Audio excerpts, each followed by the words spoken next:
What does filmed for IMAX mean? It isn't just a movie that'll look great on IMAX's screens. It means that hiding from a sandstorm feels like fear in every flicker. And every triumph is felt in every sound wave.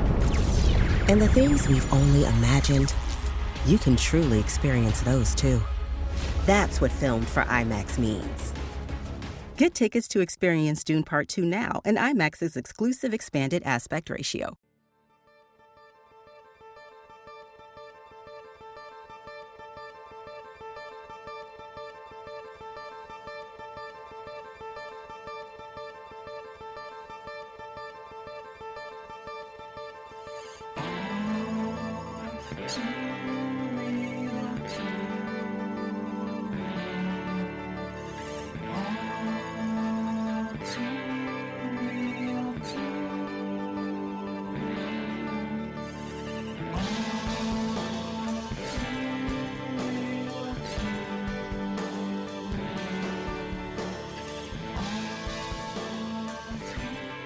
Okay, everybody, welcome to the latest episode of All Too Real 2. My name is Michael E. Cohen II, and with me, as always, Sesame, Frost, and Cardo. That's a very seasonal name. I like it. Mm-hmm. 'Tis the season to be frosty. Yeah.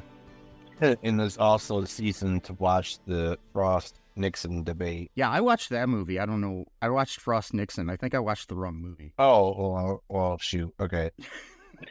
I never watched it. I've watched the actual debate. Yeah. We could talk about that. But The Frost-Nixon movie is actually good, but I kept waiting for like one of them to turn into a snowman, and it never happened. I was like, oh. Yeah. You know, what'd be funny too is that Nixon would be the one that turned into a snowman, not Frost, which you'd think because Oh yeah. Frost. But no, it's like they kind of did a little flip on you. So Yes, it's yeah. Oh boy. But no, really, I did watch the movie. So, in my life, I've always hoped that I would see a movie with 3 of Frank Zappa's kids, a January 6th insurrectionist, a singing and sometimes frozen Batman, and Henry Rollins in his most punk rock thing he's ever done. That was my thought after seeing the movie. I'm like, yeah. Who's the January 6th insurrectionist? It is Jay Johnston. He plays the TV weatherman. I saw him and I was just like, oh, wait, that's the guy from Mr. Show who was a January 6th insurrectionist. Oh, that dude, yeah. Yeah. Yeah, I know what you're talking about. Yeah. He was he played like the that one scene where they're like all playing poker together and they're all like talking about like their big New Year's resolutions or whatever. Yeah, he was in a lot of sketches. He was a main cast member of Mr. Show, but it's just like, but yeah, he somehow went from being associated with people like Bob Odenkirk and David Cross who hate Donald Trump to being a January 6th insurrectionist. I'm just like, what the... That's so wild. Like, it reminds me too of like the guy, speaking of Frost, the founder of the metal band Iced Earth was there as well. And it was like just so wild to me because, like, you know, I used to listen to like Iced Earth a lot when I was younger, when I was getting into like metal music and stuff like that. And, you know, I had to listen to them for like decades at that point. But then when I heard about that, I was just like, what the hell is going on with America?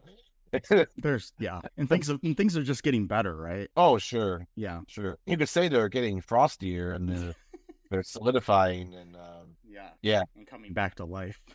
Yeah, I guess. But with really interesting animation style. Yeah, as you know from the title, we're covering the 1998 film Jack Frost, starring Michael Keaton, Kelly Preston, Joseph Cross, Mark Addy, Henry Rollins, Mika Borum, Andrew Lawrence, Taylor Handley, and a bunch of other people. Yeah, and a cameo from a January 6th insurrectionist. Like every good film needs. That's what they should do when they, like, if they re-release it and they do like a special edition. They should say, and a special cameo from a January 6th insurrection. Just have that in like the credits. Every good family comedy needs a January 6th insurrectionist in it. Yeah. I mean, it could happen with some of these like family films coming to Bent Key or something. You know, that would be a good idea. The Daily Wire's, kids output. Oh God! Or it could be like an actual like National Lampoon or something like that, where it actually turns out where like a family was. Oh, this is a good idea. We probably shouldn't talk about whatever. Yeah. But like basically, it'd be like it's okay. We have the idea first. It's on document. Oh my gosh, I like this idea. I think I know where you're going. So basically, it's a family who's like there to like just like visit the Capitol on that day. They have no idea. So then like they get caught up in and then, like they get like one of the people who gets like interrogated, arrested for being part of the insurrection. No one's allowed to steal this idea. This is just as good as a contract. So I like this. I think we need to write an outline and stuff for this soon. I think we could make Ed Helms play like the dad or something, or I don't know. And then well, he was in that Vacation movie, so that's why I was thinking of that. Yeah.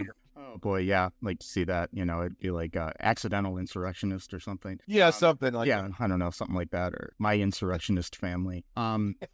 Yeah, that's a good one. Our Insurrectionist Vacation. I don't know. We can workshop this. Anyways, back to this great family film. Oh yeah, sure. Yeah, this movie it was actually made, and I got another little backstory here too. So the year before this came out, there was another movie called Jack Frost, which was a horror film. Yeah. And so when I worked at Blockbuster Video, something I'm not too proud of, and I know a lot of people at video stores across the country did this when this happened. I would sometimes switch the tapes or the DVDs in the cases. Wow. Just to see if anybody noticed. Yeah, like, wait a minute. I was really hoping more that the people getting the horror film would get the Michael Keaton film. Exactly. You're like, God damn it, what is this? You're just you're watching it for a little while, and you're like, wow, Michael Keaton's in this. That's interesting. When are they going to start killing people? Although, if you shot this movie just a little bit different, this could have been a horror movie. Oh yeah, like a snowman stalking his family. I mean, there's child abuse in it. There's different things. Yeah. Yeah. So exactly. So, okay, a little bit background here on the production of this film. So, the costume for Jack Frost, the snowman in snowman form, was created by Jim Henson's Creature Shop. George Clooney was originally set to star as Jack Frost, and they made the character look like Clooney before Clooney left the project. By the way, to do Batman and Robin. Oh boy, another Frozen failure, and so yeah. Basically, the snowman's face and the way he moves his mouth and everything is based on Clooney's face, not on Keaton's. A different Batman, they were both Batman. So, yeah, exactly. Yeah. Oh my God. Yeah, there was a lot of people. Other things too. Before we get into it, there were Kurt Russell, Billy Bob Thornton, Dennis Quaid, and Kevin Costner were all considered for the role of Jack Frost. Wow. So I could see and Tim Allen and Mel Gibson were also considered. I could see Tim Allen because he was in like those Santa Claus movies. Yeah. Kurt Russell would have been. I think he could have pulled that off. I'd like to see Billy Bob. Billy Bob definitely. I mean, he was in Bad Santa later on, but also the whole musical aspect of it. Billy Bob Thornton's an actual singer and musician, so it would have. Oh, okay. I did not know that. Okay. And I mean, as is Michael Keaton. He recorded all the music that or the singing, at least, that he did for this movie. So. Oh, okay. That's pretty cool. That's the other thing, too. I was hoping for a little bit more music in this movie, considering that his character was a musician. I was hoping for some kind of, like, really cool, like, after he died, like, tribute to him or something from some different... Yeah. Like, maybe have some cameos. Like they talk on the TV like there's a, I don't know, when did Stevie Ray Vaughan die? Oh, I think it was in the 80s. Oh, so it was before this. But like, they show, I mean, they could have used some other, guitarist or something like that. Instead of showing a thing saying, oh, yeah, he once played with Stevie Ray Vaughan, they could have actually shown him playing with, a musician. There were several musicians in the movie not playing musicians, including the Zappas and Henry Rollins. Yeah, Henry Rollins, obviously, he could have done like a punk rendition of one of their songs or something. Or something they could have. I mean, it didn't have to be. I'm just saying that they cast musicians in roles that were of non-musicians. So it was like Moon Zappa was a teacher, and one of the other Zappas was the snowplow driver and stuff like that. So it's like, you could have. Yeah. I don't know. I gotta say this though. I think Henry Rollins plays a suburban sports dad perfectly. Oh yeah, he was good. Like he's a great actor, really. He is. Like everything I've seen him in, I've never been like disappointed, you know? No. Anyway, that's a whole other subject. It's just really weird to watch him though, because you still have the whole like, you know, this was the Black Flag singer and in your head, you know. This was I think he was the second Black Flag singer. Yeah. He joined. Anyway, there's a whole YouTube video about he was in the band for like 3 years or something, but still, he would have been there a long time. But like people still associate that band with him. Yeah, but then you know everything he's done since too, like you know the Henry Rollins band and his spoken word stuff and everything like that, and just it's hard to separate that from him as an actor too sometimes in my mind. Yeah. So you're just sitting here. He's just a dad in the suburbs. Yeah. But you know, I would still I'd pay for a full movie about Henry Rollins as a dad in the suburbs. That would be pretty cool. That should be the name of the insurrection movie, Suburban Sports Dad, or Suburban Insurrectionist or something like that. Whatever. It or Suburban Commando Part 2. It's like things get real. Yeah. Oh boy, I don't know. Anyway, so what were your thoughts? I mean, basically, you thought this was weird, right? I thought it was weird, but mainly because it felt like there was like 3 different types of movies going on at the same time. Like some of the scenes felt like for example, there's like a snowboarding scene that goes on for like 5 straight minutes, and so I'm thinking, oh, I'm watching a snowboard movie because you know, early 2000s.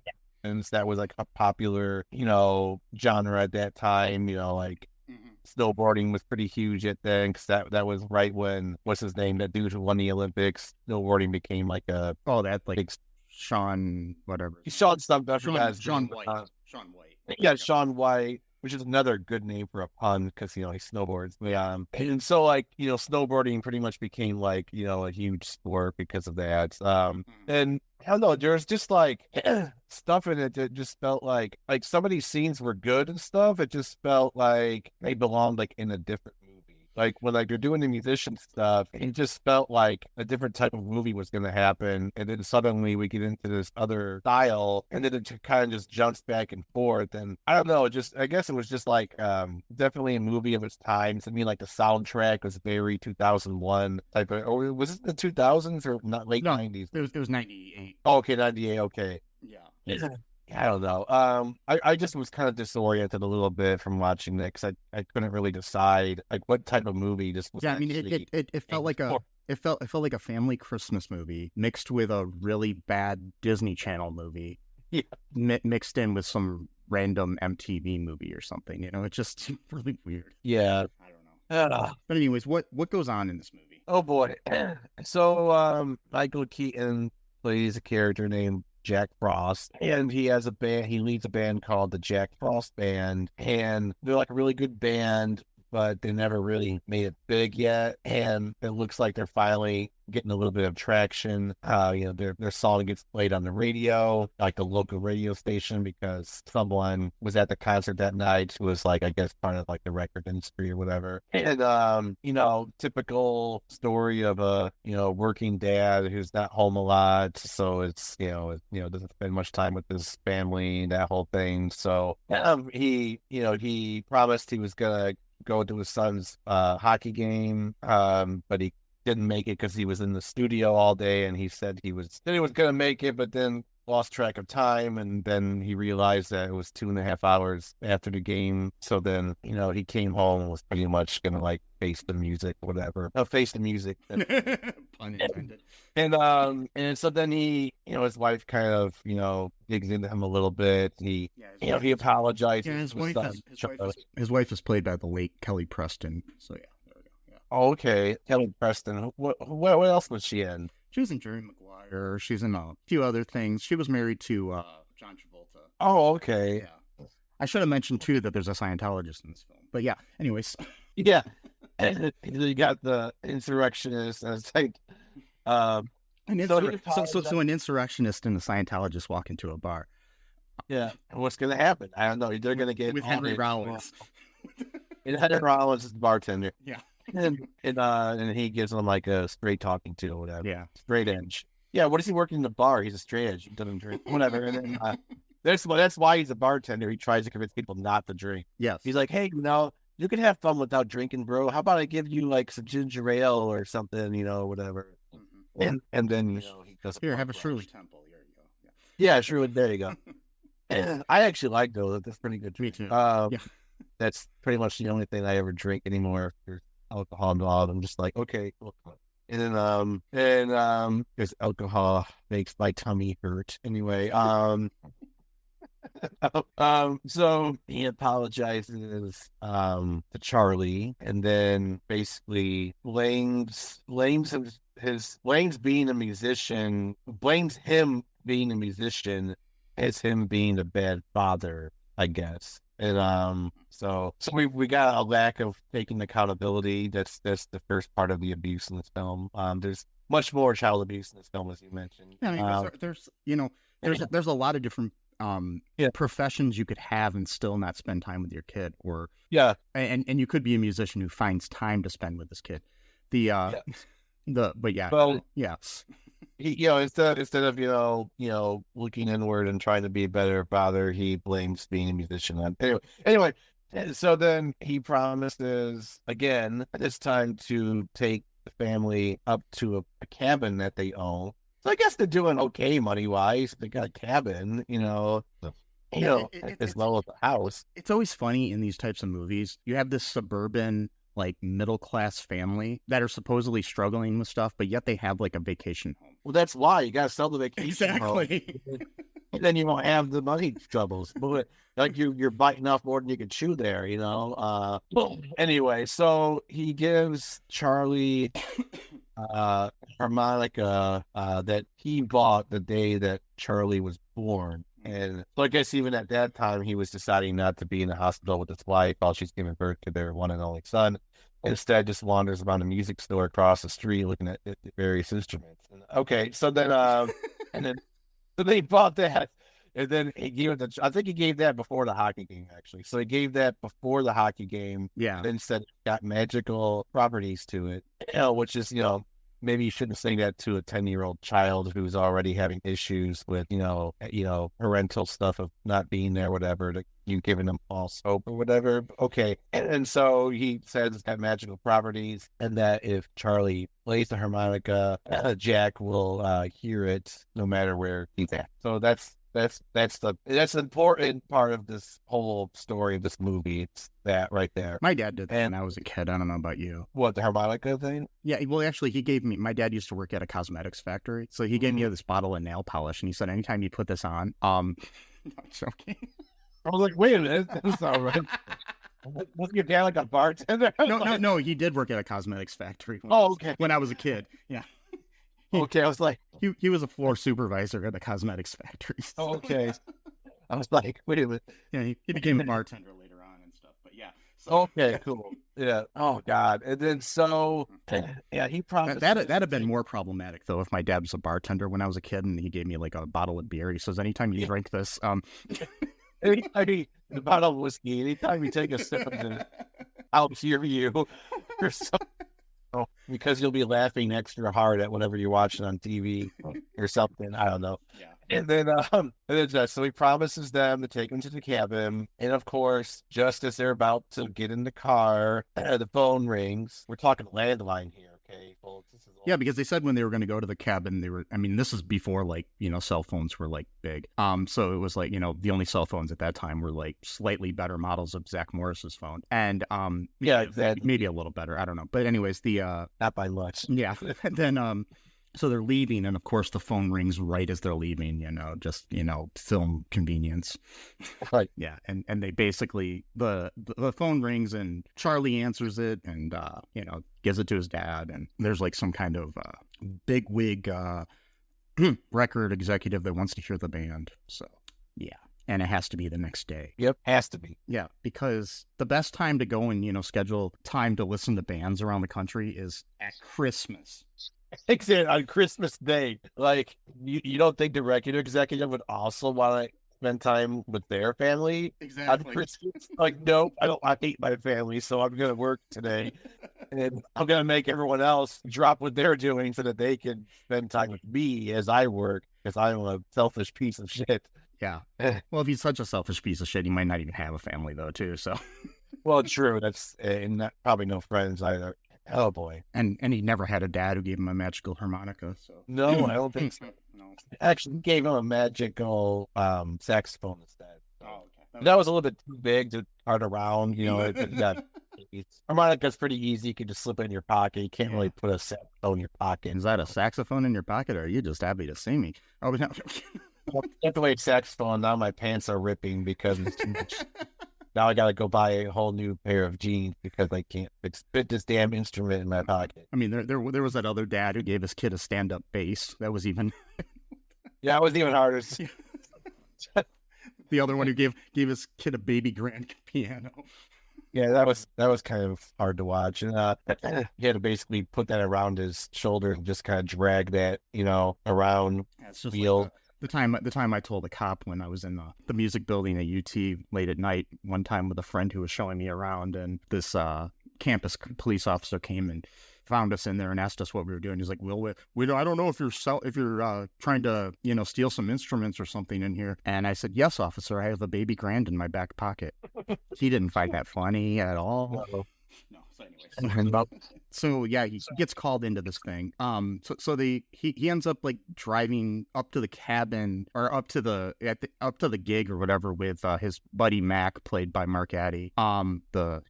People know him best from Flintstones Viva Rock Vegas, Or Still Standing. Yeah, Still Standing was an amazing show. I like that show.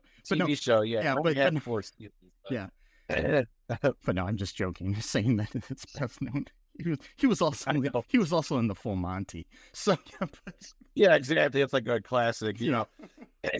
But yeah, so yeah, his buddy Mac, he's driving with him and to the gig thing or whatever, and the band is following in another car, and he keeps talking about things, and then Mac basically tells him, and talks him into like, you just got to go be with your family sort of thing. So he's driving there, and Mac tells him, take the car. He takes the car, and Mac rides with the rest of the band to, they're going over to one of the buddies' houses because their mom's making a Christmas dinner for them. And so there was something on his windshield or something, or like, I can't remember exactly what it was, but he ended up getting in a car accident off of an overpass or whatever or something, and then died. Yeah. And then the movie ended. That was a weird movie. It was pretty much no resolution. That's the other thing that kind of surprised me. So like, I'm sure that the entire band would have been thrilled that this was going to be their big break. And then the leader of the band decides to leave. They're like, awesome, we're just going to go over and have Christmas dinner at my mom's house. Like, they were just not upset at all about like not getting a record deal, not becoming rich and famous. They're like, yeah, you go to see your family, brother.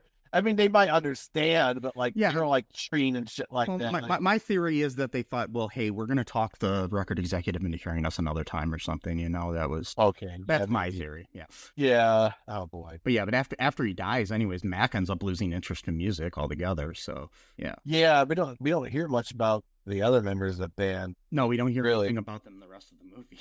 Yeah, they're just like gone. Yeah. And what happened was it was the windshield wiper kept getting stuck. That's right. I knew it was something with the windshield. I just So and, normal person would think, hey, it's snowing pretty heavily out here. Maybe I should pull the car over, a little bit and kind of wait for things to settle down or just indefinitely and then, if your family's still mad at you when you come back and say, hey, actually, I was driving back, but there was a huge snowstorm, so I decided not to die trying to get there, and your family's still mad at you. Maybe that's not a good family to have at that point. Showed up a day late, but you're still alive. Nope. Promised to be here exactly on Christmas Day, and that's you being dead and trying to get here on time is better than you being alive and being like 12 hours late. And then the wife, right, when he gets there, because he was late, she like opens up her jacket and pulls out some divorce papers and says yes, and I'm asking for full custody of the kid. And That's it. And then he goes back to the band, becomes famous. So I guess that's a happy ending. You know, he's got Charlie on the weekends. well, no, or she's just taking full custody. She doesn't want him to see. Oh, I see. So he can visit him every now and then, he provides visitation. He gives him another harmonica to try to make him feel better. I don't know. Gives him a harmonica every time he sees him, and so he's like every time. So it's he's like 12 harmonicas. He's like, Dad, my closet's full of harmonicas. Stop this. You can at least give me a different instrument this time. I don't know. Give me a guitar or something. Oh boy. And can I just say something too? Not to be mean, but I would think Jack Frost was the least important member of that band. I mean, he plays a harmonica. Everyone else is like jamming on the keyboards, doing these crazy guitar solos. I mean, he was the singer, but still not that great of a singer, in my opinion. No, me either. So my thing is that band could have continued on, changed their name, and gotten totally without him. Yeah. I mean, they could have just had Mark Addy sing, or not his character Mac sing instead, or somebody else. So Yep. But he founded the band, so I guess there's that sort of charismatic aspect to it. He leads them, so they kind of need him for that sort of leadership. I mean, whatever. And plus, in the history of music, no band has ever continued with a new singer. Oh wait. Oh no, never ever. That's never happened once. Like Bad Company, Black Sabbath, Van Halen. Van Halen. I think Queen, but that was after Freddie Mercury died. Alice in Chains.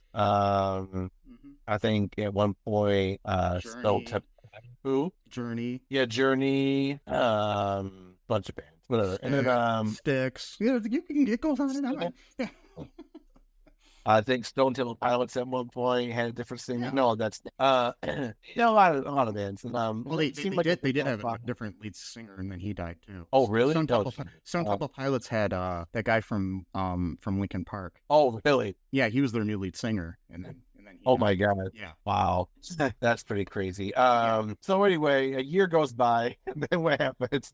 So one night after, Charlie's been just really depressed for a whole fucking year. Not saying he wouldn't be, but still. Especially like Christmas though, because that's when his dad died in the car. Well, yeah, earlier in the movie, there was like this big snowball fight with these bullies and stuff, and he was protecting this little girl that like seemed to have a crush on him or something. So yeah, that was like the movie aspect of it. Yeah, Disney Channel or whatever. Mm-hmm. And or it kind of reminded me of that Christmas Project movie we watched last year. Oh God! Oh God! Yeah, we're going elving. We're going elving tonight. It's not a real thing. There's a sequel to that movie. Oh my God! Yeah. Anyway, so I almost chose that as this week's movie, but I chose this instead. Oh my God! Yeah. So, anyways, one night he builds a snowman and he pulls out this box. It's got his dad's scarf and hat on it from the snowman that they made before. And so he builds a snowman, puts his dad's scarf and hat on it, and goes into his bedroom. And also in the box was that harmonica. Oh. So he plays the harmonica and da-da-da, we've got a live snowman. Yeah. Yeah. So, and that night, Mac is watching the kid at the house, and but he's like sleeping, and he can't be woken up for some reason, even when Charlie sees the snowman walking around, and he's coming up to the window and saying, Charlie, let me in, blah blah blah, and all this other stuff, and he blocks the door so nobody can get in with everything, including Mac and a lazy boy. Yeah, that he doesn't wait. He's moved across the room and he doesn't wake up. Typical TV convenience. Oh, he's sleeping so hard he can't. Yeah. And also, too, when Jack became the snowman, it looked like they spent like $100 million of effects just on that one scene, and then like the rest of the effects are terrible in the movie. Yeah. Like all this weird like laser shit like circling around, the snowman to put Jack's soul into. Man, I guess. Which I didn't even really find that impressive either. So, but for me, it looked kind of cool for 1998. I was like, "Oh my God, it's pretty interesting effects." And then the rest of the movies, even the way a snowman walks is kind of creepy and weird and scary looking. And my thing is, it's like they said it's a costume. So I mean, this is like a similar, like at this time they had Jim Henson's Creature Shop that made the snowman had already done things like the Teenage Mutant Ninja Turtles movies where they did the turtles, and they had done other movies like this too where they made creatures, people that come to life. I mean, I believe they may have also worked on, no, I don't know if they did. I think it was somebody else that worked on Howard the Duck, but that's another story. Anyways, what I'm saying is they already knew how to do this stuff pretty well. And it wasn't too bad, but the thing is, they say it's a costume. So my thing is there like a little stuntman or actor inside that snowman? What the hell? Yeah. That'd be creepy. Yeah, so yeah, I don't know. But anyways, so he turns, his mom comes home. This is after Jack the snowman gets taken away on from a snowplow down the street, and you'd think he'd die from that. That's just me. As long as he's got the head, apparently it's fine. And the snowplow driver is played by one of the Zappas. It's Ahmet Zappa is the snowplow driver. Yeah. So. Anyways, he basically, so the mom comes home and he's trying to explain what happened and why Mac's in front of the door and all this shit. The next day, what happens then? It was like something, there was like a snowball fight thing or something going on. Yeah, so it was the next day, so Charlie doesn't believe that the snowman's his dad, even though he's got the same voice. And what's hilarious is that he finally realizes it's his dad because his dad said the totally unique name that no one's ever thought of before is Charlie Boy. Yep. He's like, oh, I know it's my dad now because he said Charlie Boy. Like, I can understand if it's like some really unique name that no one would come up, like if your nickname was like, Lamp or Stereo System or something like that. Like, oh yeah, no one's gonna know that, but like the following year, there's an unmade sequel to this movie where Charlie goes on the internet and some child predator targets him and calls him Charlie Boy randomly, and he thinks it's his dad, and then he's abducted and and murdered. So yeah, no, wait. That got really dark. I know. Got really dark. So he calls him Charlie Boy, and he's like, "Oh, that's my dad now." And then to this huge snowball fight because the bully, doesn't want to pick on him anymore because he's no fun to pick on because he's always depressed. Yeah. And then you should get over it already. I didn't even know my dad. I'm like, oh, okay. And then how could you get over something that you never had though? So I don't really understand that. Well, I guess technically I kind of do, but whatever. And then so Jack throws a snowball at him, and then he thinks it's Charlie. So then he's like, "Oh, you want to fight or whatever?" And then Jack throws another snowball at him. So he's like, now him and his crew of 7th graders or whatever, they start the snowball fight, and then Jack seemingly now has superpowers, which there was never any indication before that where he could throw snowballs at lightning speed. And he's throwing them like he's one of those those things that batters use when they those pitching machines or something. Training and so this is where we get into the child abuse. Because he's Jack, who's technically I guess an adult, is abusing children by throwing these snowballs at them really hard. They're going 90, 100 miles per hour, if not more than that, hitting them in the face multiple occasions. Which, especially if that's an ice ball, that could break your nose, cause... That's another sequel where Jack Frost doesn't go away in the end, and he actually just moves to Alaska and becomes a minor league baseball pitcher. Yeah, well, there you go. And then where it's always cold, and then because we'll get to that point later on too about the cold factor in this brilliant movie. And then we get a snowboard scene that goes on for 5 minutes. Total 1990s snowboard type of thing where they chase well, at one point Charlie almost falls off a cliff. That one bothered me. Okay, so he almost falls off this cliff before this happened, before the snowboarding aspect. Yeah, and he's hanging there, and there are several kids on the other side looking down at him. None of them do shit. Nope, they're all just gonna let this kid die. Yep. What the fuck? Why not? I mean, why not? Everything else in this movie is so stupid. Yeah. Oh God. Oh boy. And then so Papa Frost saves him by like bouncing off of his sleigh or whatever sled. Yeah. He catches Charlie midair, and then he breaks the fall by landing first. And then the kids, the bullies, then start chasing him down on their really cool snowboards that looked like they were just bought that day or like a half hour previous to this. And then so Jack puts Charlie on his sled or whatever, and they have like this totally sick snowboard scene with like cool mute rock music playing, and whizzing through trees and pine trees and stuff like that. At one point, the bully ends up like running into like a pine tree needles on his crotch or whatever, so that probably hurt. That's another child abuse right there. Weaving a certain way to make the kid run into that, you're strategically, maneuvering your snowboard in order for him to do that. Which again, where did he get all these abilities? Like I thought he just becomes a snowman. How is he now having magical powers? I guess that's part of the deal. I don't know. But we only see it one time, so it was like he used it all up in one scene, and then. Because he had the snowball throwing. Oh, at one point he said when he's throwing.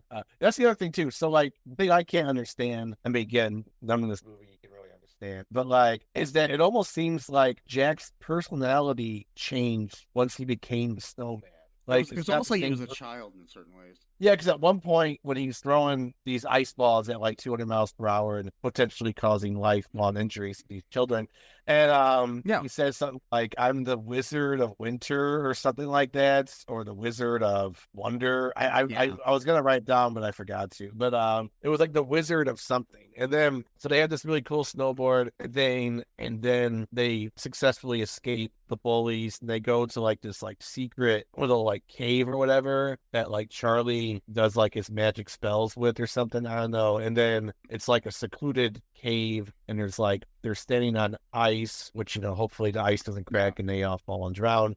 And then I think this was the moment where he called him Charlie Boy. Yes, was when he called him Charlie. Oh, but before that, though, my second favorite line or part of dialogue in the film was said. Charlie says to him, "You the man." Oh God. And Jack responds, "No, I'm the snowman." Yeah. I wonder if Michael Keaton's embarrassed by this movie. I would be. Because you gotta think, the movie right before this that he made, maybe he made one in between, but 96, he was in Multiplicity. Yeah. One of my favorite movies of all time. And 2 years later, Jack Frost. So he was in so right before this, he was in Out of Sight, which is a good movie. We're starring George Clooney. He was in Desperate Measures, which was a decent movie. Jackie Brown, because he played the same character in Jackie Brown and Out of Sight. Inventing the Abbots, and then Multiplicity. So a lot of movies in that time period. And then after that, he went into a movie. He has a small role in a movie called Body Shots, which is like some teen 90s thing. Looks like he was a small part in a movie called A Shot at Glory in 2002. It's like he didn't do anything for a little bit there. Yeah. It's like his career kind of went downhill after this movie for a little bit. Yeah, then he did Birdman like in 2014. Yeah, well, that was a while later, but I mean, he ended up coming back after, there was a few other movies that were decent, but he ended up doing things like after this movie, it's like things like First Daughter with Katie Holmes, where he played the president, and Herbie Fully Loaded and shit like that, so something happened. Anyways, I think Jack Frost is what did it. Yeah, Jack Frost is what happened. So yeah. Anyways, they start to bond, the two of them, and and the mom gets worried. But while they're on this ice thing too, though, he teaches him this really cool hockey trick or something using sticks and a stone. And what was it called? The shot. What shot was it? I forgot the name of the shot. Yes, he was gonna teach him this. End of the day, he went into the studio when he missed his son's hockey game, and he kept begging him to stay for like a few minutes longer.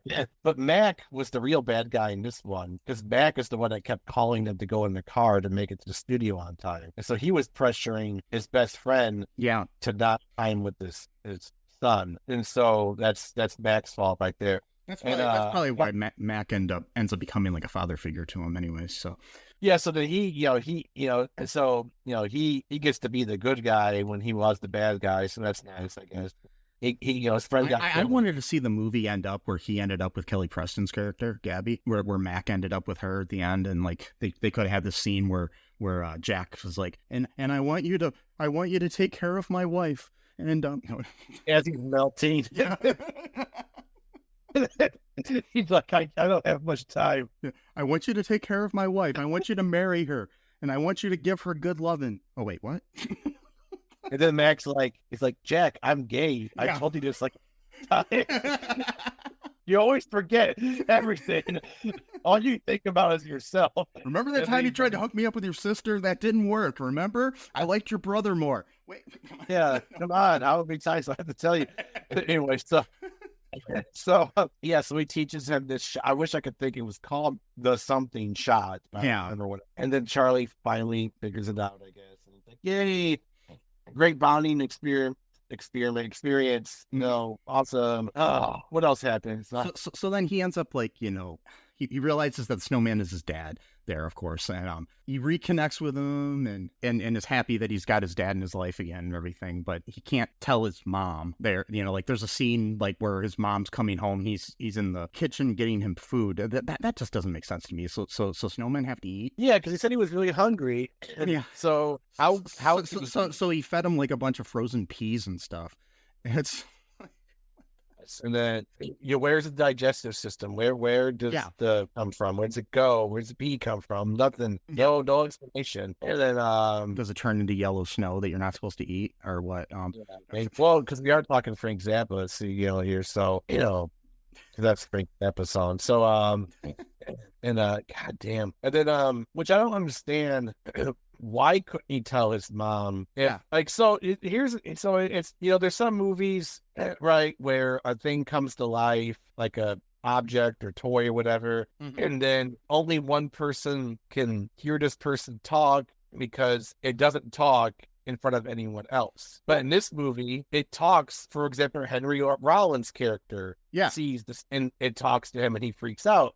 And well, I mean, it's something like the whole like Mac and Me or E.T. sort of thing too, where like, you want to hide the thing from your mom or something, but it doesn't make sense in this situation. Because why would you want to hide her husband, because talk to her, who knows, maybe, he would tell her nickname, which would be Gab Girl or something like that. Like, oh, I know it's my husband, just like this most generic nickname you can think of. And then, but no. Gabby Gal. Or Gabby Gal, or something like that. Oh, you are Jack. I can't believe it, or whatever. And then like Charlie, go hang out with Mac for a while, and then like they go make love, and then he melts from the passion. He melts, and his bed's completely soaked, and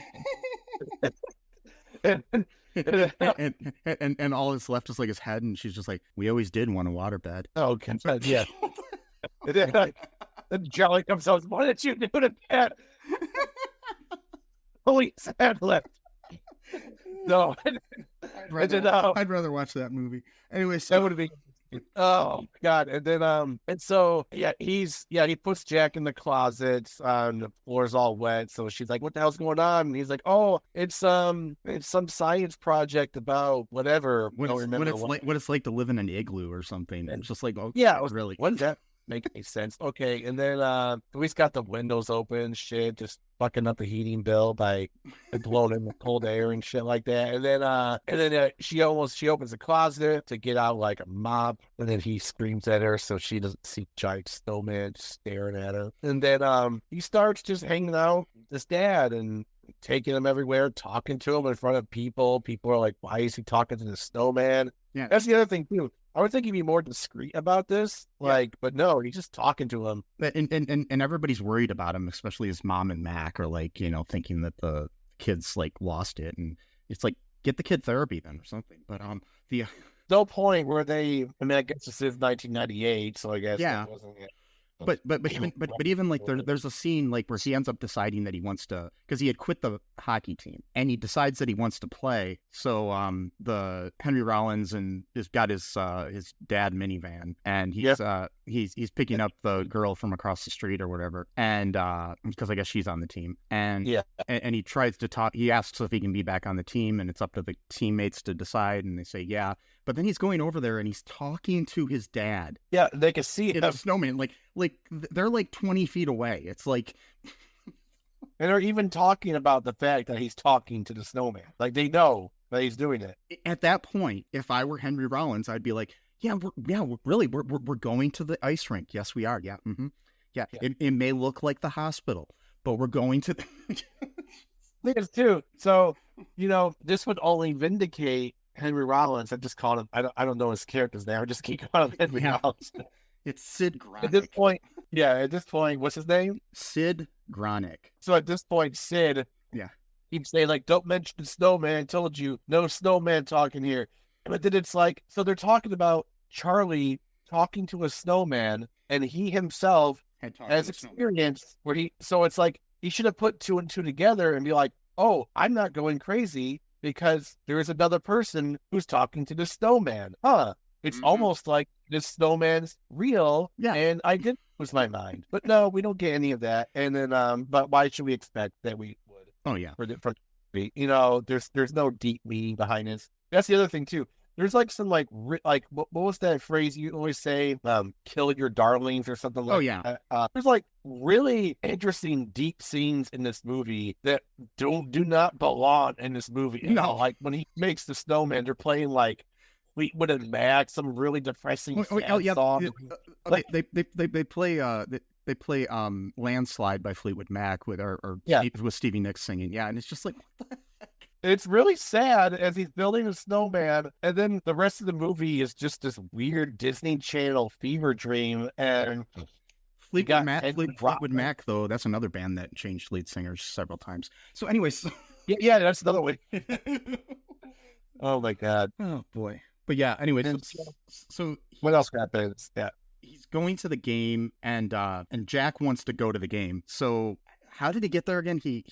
He wanted his dog, which is a tiny dog. Yeah, it's like a small like what is it, like a Jack Russell or something? Like it's really small. Yeah. It's like pull him, I guess. Yeah, across town to the ice rink. And I guess the dog came with him. Maybe not. I don't remember. Yeah. And somehow he gets there, and then he has to. And by the way, this is like, is this still like Christmas Day, or when is this? That's what I'm trying to figure out. So no, this is near Christmas, but there was a heat wave going on, and so melting. Okay, so yeah, that, which makes no sense. Yeah. It's like in Colorado where it's normally kind of cold that time of year and everything. It's all of a sudden going to be like 75 degrees out or something. And it's just like, but then again, global warming and whatnot. So maybe they slipped in like global warming propaganda in the Jack Frost movie to go like, oh, hey, it's going to be 70 degrees out. No, they wouldn't think that far ahead. But then again, it's like 30 something today, and 2 days ago it was like 60 degrees out. Yeah, very true. So far it's been very mild. So yeah. So anyways, he has to cross this like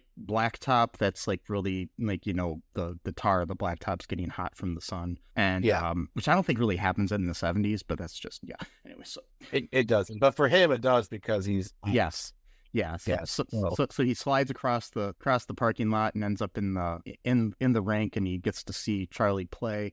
And so then now they need to try to figure out a way to get him somewhere cold. And then they remember the cabin, which isn't that far away, but it's up on this big tall mountain in Colorado there. And so they try to find a way there. They run into the bully, and they have a scene where he explains to him that that's his dad and blah blah blah, and the bully says my favorite line in the whole movie. Oh God, I know what you're gonna say. Snow dad is better than no dad. Yeah. I'm gonna repeat that. Snow dad is better than no dad. Yep. That was some great writing by one of the 4 people that wrote the screenplay. So I almost think that they started writing lines sarcastically because they couldn't even take their own movie seriously. Yeah. So they probably wrote that to make fun of those type of lines, and then they put it in anyway. Yeah. Like, yeah, that makes sense. It's a good line. Let's throw that in there. Snow dad there, no dad. God damn. And then you're the man. I'm the snowman. Oh my God. And then and at the same time, George Clooney's off filming a movie where there's got a lot of similar lines in it, said by Arnold Schwarzenegger. exactly. Oh, what was one of the lines? I don't remember. I don't even know, but one. they were all snow and ice puns done by Mr. Freeze.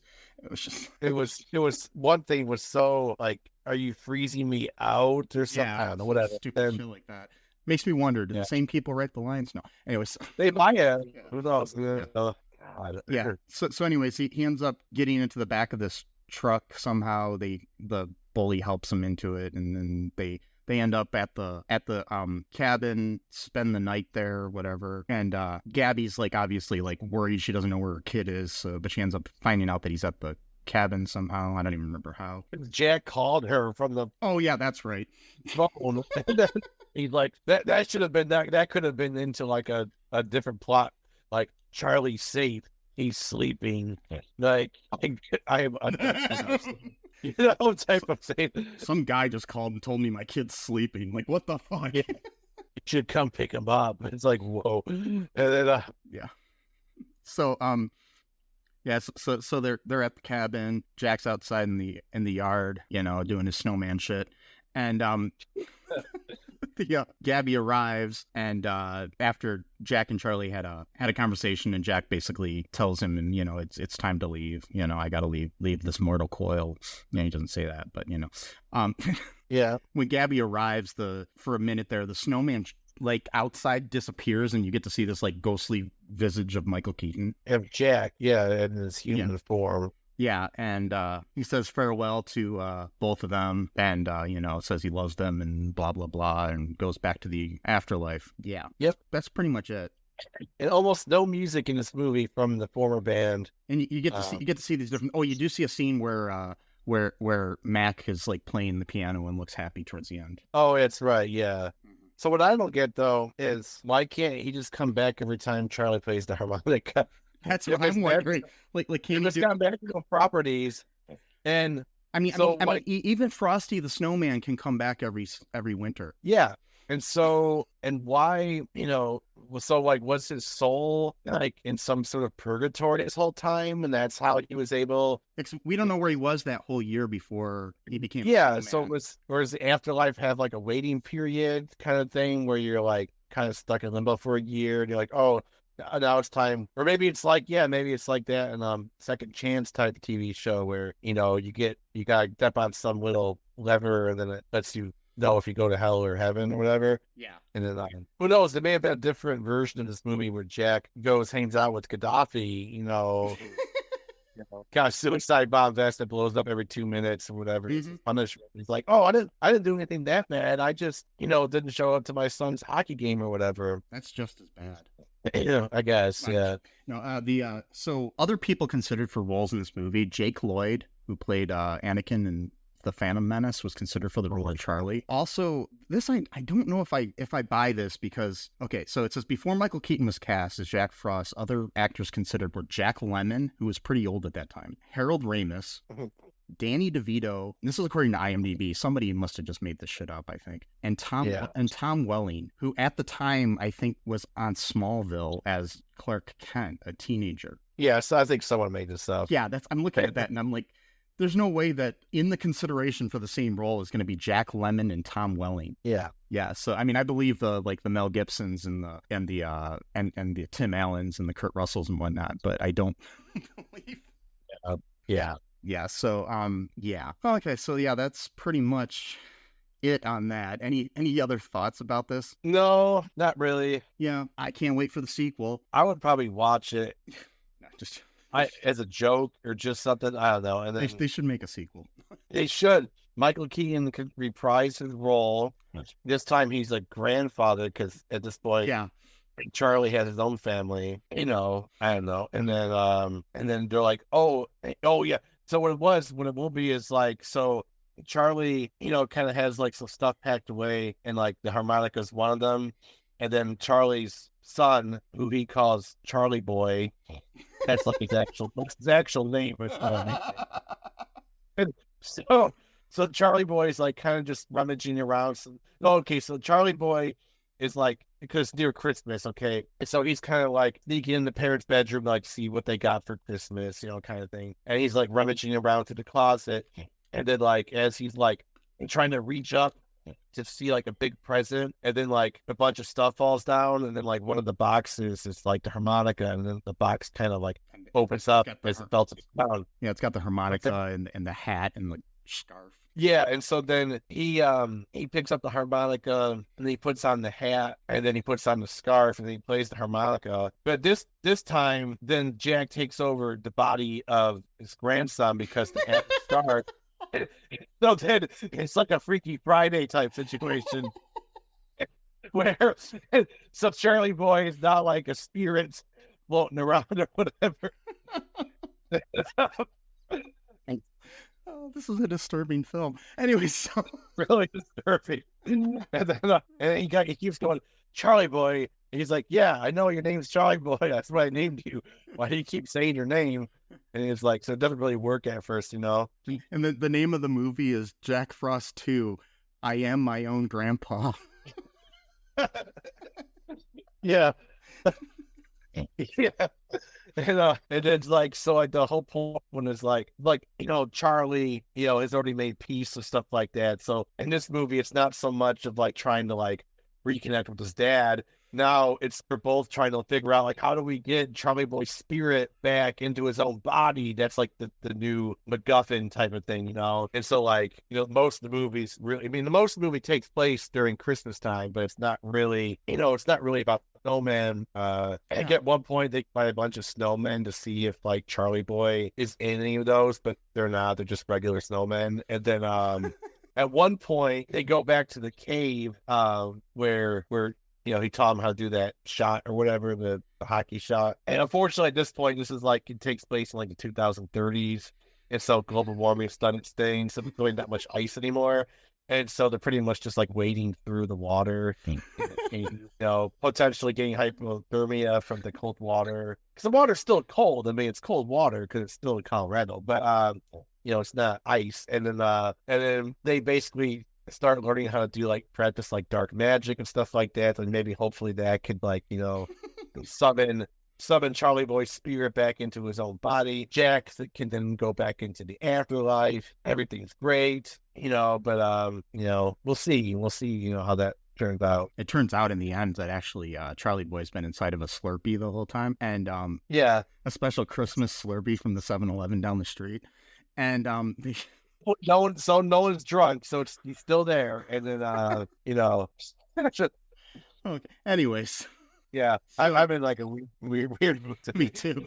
So, anyways, folks, if you want to make sure your dad doesn't end up a snowman, you might want to check out our TeePublic. Yep. I'm thinking of creating some new merch based on this movie.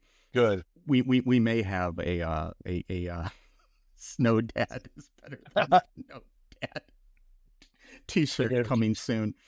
I'm the snowman.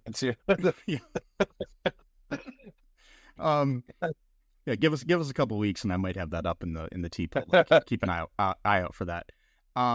Also, if you want to help support the show, check out our Patreon. Go to all2real2.com. All the links are in there. You can listen to the show on anywhere you find podcasts. Here, of course, wherever you're listening to this. I don't know. Share it with your friends. Give us a 5-star review on Apple Podcasts or wherever you can do that. I don't know which platforms allow reviews, but the best way to do, like, if what you're listening to doesn't allow the review, just go to Apple and give us a review there. It really helps the show. It's something you can do for absolutely nothing. It takes you like 2 minutes, Also, check out the charities that we have in the show notes. There's a lot of good charities that can help out people in the world today that are suffering. And just remember one thing, that Snow Dad is better than No Dad.